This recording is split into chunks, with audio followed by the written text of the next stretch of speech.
جی اس نے کہا کہ سمجھو سیٹھ ہی چن لیں، کس کو بھی سردار چننا ہے پنچایت کا۔ سمجھو سیٹھ کھڑے ہو گئے اور کڑک کر بولے، یعنی بڑے گرجدار آواز میں بولا، میری طرف سے شیخ جمن کا نام رکھ لو۔ یعنی اس نے اب پنچایت کا سردار کسے منتخب کیا ہے؟ شیخ جمن کو۔ الگو نے پہلا نام جمن کا سنا تو کلیجہ دھک سے ہو گیا، یعنی اب اس کو ڈر لگا، کیونکہ اسے تھا کہ میں نے اس کے حق میں فیصلہ نہیں دیا تھا جب پنچایت خالہ نے بٹھائی تھی اور میں پنچ تھا، تو اب میری پنچایت میں بھی یہ وہی کچھ کرے گا اور شاید یہ جان بوجھ کے سمجھو سیٹھ کے حق میں فیصلہ نہ دے۔ اسے ایسا لگا گویا یعنی جیسا کہ کسی نے اچانک تھپڑ مار دیا، یعنی اچانک اس کو بہت زیادہ اس کی ذلت ہوئی ہو۔ رام دھن مصر الگو کے دوست تھے، تہہ پر پہنچ گئے۔ معاملے کی حد آخری جو اندر والی بات ہے، اندرونی جو نقطہ ہوتا ہے اس کو بھی سمجھ لیا۔ چودھری تم کو کوئی عذر تو نہیں ہے، کوئی اعتراض تو نہیں ہے؟ چودھری نے مایوسانہ انداز سے جواب دیا، نہیں مجھے کوئی عذر نہیں۔ یعنی بڑی نا امیدی سے وہ بولے کہ نہیں مجھے کوئی اعتراض نہیں ہے۔ اس کے بعد 4 نام سوچے گئے۔ الگو پہلا چرکا کھا کر ہوشیار ہو چکے تھے۔ زخم خوب جانچ کر انتخاب کیا، اور انہوں نے جب اگلے نام 4 سوچے نا سرپنچ کے، جو پنچ جن کو بنانا تھا، تو انہوں نے پھر اب بڑا اچھا سوچ سمجھ کر فیصلہ کیا۔ صرف سرپنچ کا انتخاب باقی تھا۔ الگو اس فکر میں تھے کہ اس مرحلے کو کیسے پورا کروں کہ اچانک، یکایک سے مراد اچانک، سمجھو سیٹھ کے ایک عزیز گوڈر چا بولے، سمجھو بھائی سرپنچ کسے بناتے ہو؟ سمجھو کھڑے ہو گئے رکڑ کر بولے شیخ جمن کو۔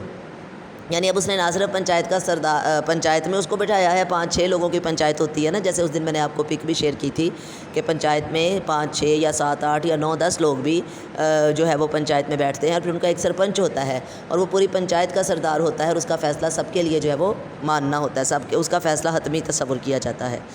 تو رام دھن مصر نے کہا کہ اب دیکھیں کہ شیخ جمن کو سمجھو سیٹھ نے سرپنچ بنا دیا، تو رام دھن مصر نے چودھری کی طرف ہمدردانہ انداز سے دے کر پوچھا، الگو تمہیں کوئی اب اعتراض تو نہیں تو بولو۔ الگو نے قسمت ٹھونک لی، یعنی اپنی قسمت کا سمجھا ہوا، تقدیر کا لکھا ہوا سمجھ کے جان کے حسرتناک لہجے میں بولے، بڑی ہی امید سے بولے کہ نہیں مجھے کوئی ویسے اعتراض نہیں ہے۔ شیخ جمن کو بھی اپنی عظیم الشان ذمہ داری کا احساس ہوا۔ اس نے سوچا میں اس وقت انصاف کی اونچی کرسی پر بیٹھا ہوں، میری آواز اس وقت خدا کا حکم ہے، اور خدا کے حکم میں میری ذاتی سوچ، نیت سے مراد میری اپنی سوچ اور میرے کسی بھی قسم کے رویے کو بالکل بھی اس میں کوئی عمل دخل نہیں ہوگا، مطلق بالکل بھی، ہرگز۔ حق اور راستی سے جو بھر ٹلنا بھی مجھے دنیا اور دین ہی میں سیاہ بنا دے گا۔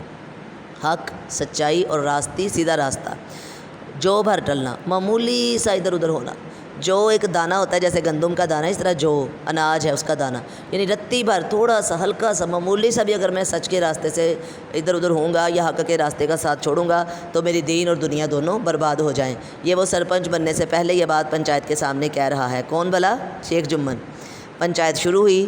فریقین نے اپنے حالات بیان کیے، یعنی دونوں جماعتوں نے، دونوں گروہوں نے اپنی اپنی باتیں بتائیں، جرا ہوئی، بحث ہوئی ساری، شہادتیں گزری، یعنی گواہ آئے۔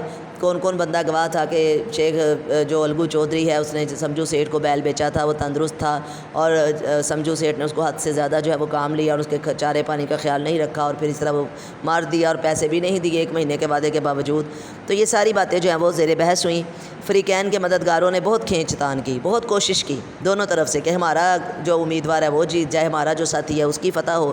جمن نے بہت غور سے ساری بات سنی اور پھر فیصلہ سنایا۔ تب سے مراد پھر فیصلہ سنایا۔ الگو چودھری اور سمجھو سیٹھ، پنچوں نے تمہارے معاملے پر غور کیا ہے۔ سمجھو کو بیل کی پوری قیمت دینا واجب ہے، یعنی فرض ہے، لازم ہے۔ جس وقت بیل ان کے گھر آیا اس کو کچھ بھی بیماری نہیں تھی، اگر قیمت اسی وقت دے دی گئی ہوتی تو آج سمجھو اسے واپس لینے کا ہرگز مطالبہ نہ کرتے۔ تقاضا، مطالبہ۔ رام دھن مصر نے کہا قیمت کے علاوہ ان سے تاوان بھی لیا جائے، جرمانہ، یعنی الگ ایک رقم۔ سمجھو نے بیل کو دوڑا کر مار ڈالا، یعنی اس بے جان پر اس نے ظلم کیا ہے اور ہمدردی سے اس کو انسانیت کا، رحم دلی کے ساتھ اس کو استعمال نہیں کیا۔ جمن نے کہا اس کا اصل معاملے سے کوئی تعلق نہیں ہے، اصل بات کچھ اور ہے، چلیں ٹھیک ہے، بس اس کو نہیں کرنا چاہیے تھا، جانوروں کے ساتھ بھی رحم کرنا ہمارا مذہب ہمیں اس بات کی تلقین کرتا ہے۔ لیکن گوڈر شاہ نے کہا سمجھو کے ساتھ کچھ رعایت ہونی چاہیے، نرمی، تو اس کا کیونکہ بہت نقصان ہوا ہے اور اس کا مال بھی چوری ہوا ہے، پیسے بھی چوری ہو گئے، تو اس کو اپنے کیے کہ یہی سزا کافی مل چکی ہے۔ جمن بولا اس کا بھی اصل معاملے سے کوئی تعلق نہیں ہے، یہ الگو چودھری کی بھلمانسی پر منحصر ہے، یعنی اس کا انحصار الگو چودھری کی شرافت پر ہے۔ بھلمانسی، شرافت، نیکی، بھلائی، اور منحصر ہے، دار و مدار ہے، انحصار ہے، یعنی یہ اس کا فیصلہ ہے، وہ چاہے تو اس کو معاف کر دے، وہ چاہے تو اس سے ساری چیز وصول کرے۔